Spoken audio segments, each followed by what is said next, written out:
Welcome to this explainer. Today we're unearthing one of the world's absolute greatest fossil repositories. It's an unparalleled window into the late Cretaceous period, and amazingly, it's located right in the heart of Alberta, Canada. I'm incredibly excited to guide you through this, because the sheer scale of what we're going to explore today completely rewrites how we understand prehistoric life and the intense geological forces that preserve it. To kick things off, I want you to consider this incredible reality. Where on Earth does a simple rainstorm act as a literal geological time machine? You know, we usually think of paleontology as this grueling process requiring massive drills, extensive funding, and heavy machinery. But in the location we're exploring today, the Earth itself is constantly peeling back its own layers, just volunteering its ancient secrets one heavy rain at a time. So here's our roadmap for unpacking this massive 75 million year story. We'll start with a Cretaceous treasure trove, look at life in the late Cretaceous, understand carving the modern Badlands, cover the discovery and the bone rush, and finally wrap up with a protected living laboratory. Let's dive right into Section 1, a Cretaceous treasure trove. We're going to start by looking at the staggering scale of what actually lies within the borders of Dinosaur Provincial Park. Just wrap your head around this number for a second. 500. In the world of paleontology, finding a single shattered femur or, a few isolated teeth is considered a massive win. Months of back-breaking fieldwork can yield just a handful of fragments.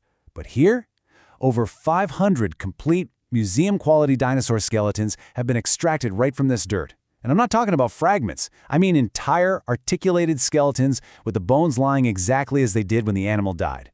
It's a density of well-preserved history that is practically unrivaled anywhere else on the planet. We're talking about over 58 distinct dinosaur species identified so far.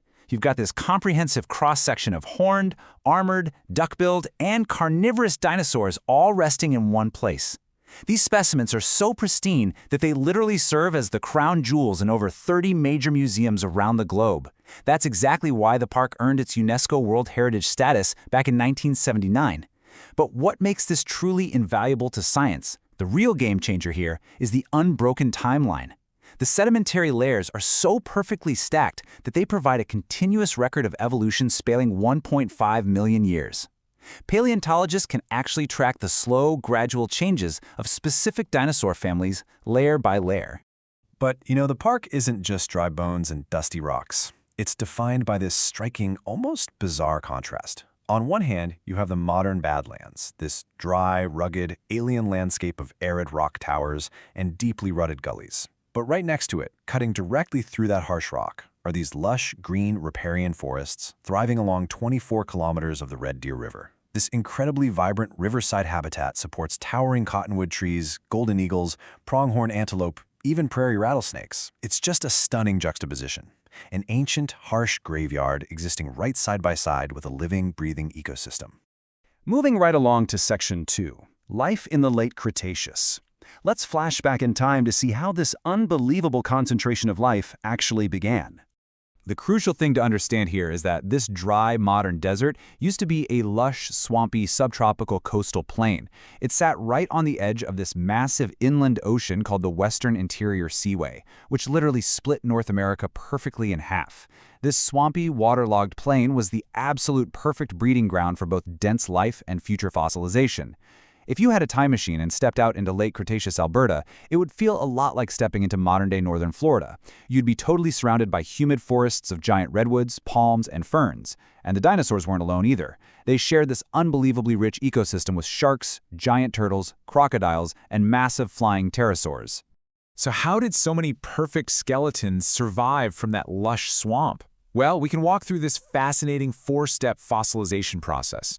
This landscape essentially acted like a giant prehistoric time capsule. When an animal died in these ancient floodplains, the vast network of rivers would rapidly bury the body in heavy sand and mud. Now, this rapid burial is the critical part. It instantly sealed the remains off from scavengers and, most importantly, from oxygen. Without oxygen, normal decay just grinds to a halt. Then, over millions of years, water-carrying dissolved minerals from the surrounding earth slowly seeped in, replacing the bone cell by cell. This process, permineralization, literally turned their skeletons into heavy, solid stone. Which brings us to Section 3, Carving the Modern Badlands. Because you've got to wonder, How did those deeply buried, fossilized bones eventually see the light of day? If they were buried millions of years ago under tons of rock, why are we finding them sitting right on the surface now? The answer lies in one defining geological moment. Fast forward from the dinosaurs to just about 15,000 years ago. Geologically speaking, that is practically yesterday. The planet was thawing from the last ice age, and immense amounts of glacial meltwater pulled up and suddenly rushed through the area. This monumental volume of water acted like a giant geological scalpel, violently tearing through the soft sedimentary rock, the sandstone and the mudstone that had piled up over eons. This unimaginably powerful erosion carved out the deep Red Deer River Valley. In a terrifying blink of an eye, it peeled back 75 million years of rock and sediment. It essentially ripped the roof off our prehistoric time capsule, suddenly exposing those rich, ancient fossil beds right to the modern surface. The sheer magnitude of this event created Canada's largest continuous area of dramatic badlands. We're talking vast stretches of isolated mesas, deep ravines, and those striking rock formations known as hoodoos that define the park today.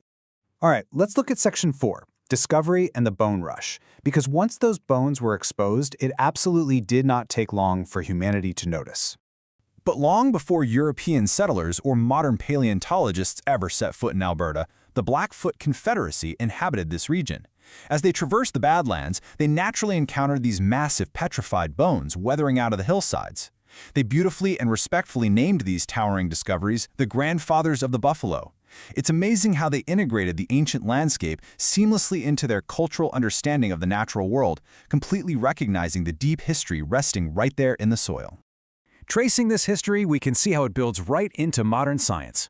Following the Indigenous discoveries pre-1800s, the Geological Survey of Canada documented the site in the 1880s, but things truly exploded in the 1910s.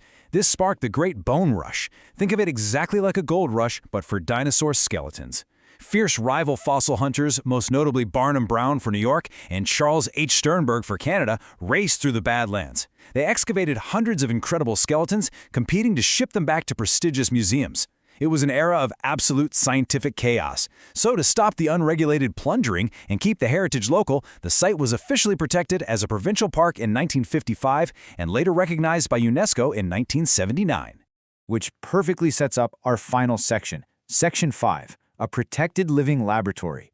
Preserving a site that is naturally falling apart presents a really unique challenge. Because of its immense scientific value, strict protections are in place today. You can't just wander freely through the core fossil-bearing areas. Access is strictly forbidden without a certified guide. But conservation here is a pretty brilliant balancing act. For instance, the property actually sits directly on top of lucrative petroleum resources. However, to protect the fragile surface, absolutely no extraction is allowed inside the park boundaries. Instead, the industry uses advanced directional drilling. They set up their rigs well outside the park and drill sideways, deep underground to get the resources without disturbing a single fossil above. This highly managed environment ensures that scientists, like those from the Royal Tyrrell Museum, can continue their excavations completely undisturbed. But what is truly fascinating here, and what I really want you to take away from this explainer, is that Dinosaur Provincial Park isn't a dusty, static museum where everything's been found and boxed up. It's a living, breathing, continuously eroding landscape. Literally, every single time it rains, the water washes away a few millimeters of the soft Badlands rock. The landscape is doing the digging for us. It guarantees that entirely new, untouched discoveries are weathering out of those hillsides every single year. Which leaves us with this final, provocative thought to ponder. As the rain continues to wash the Badlands away tonight, tomorrow, and the next day, what astonishing prehistoric secrets are resting just millimeters beneath the dirt right now, waiting for us to find them tomorrow? The story of the Cretaceous period is still actively being written, and this remarkable piece of Alberta is going to be telling us its secrets for generations to come. Thanks for joining me for this explainer. Keep exploring, keep asking questions, and we'll see you next time.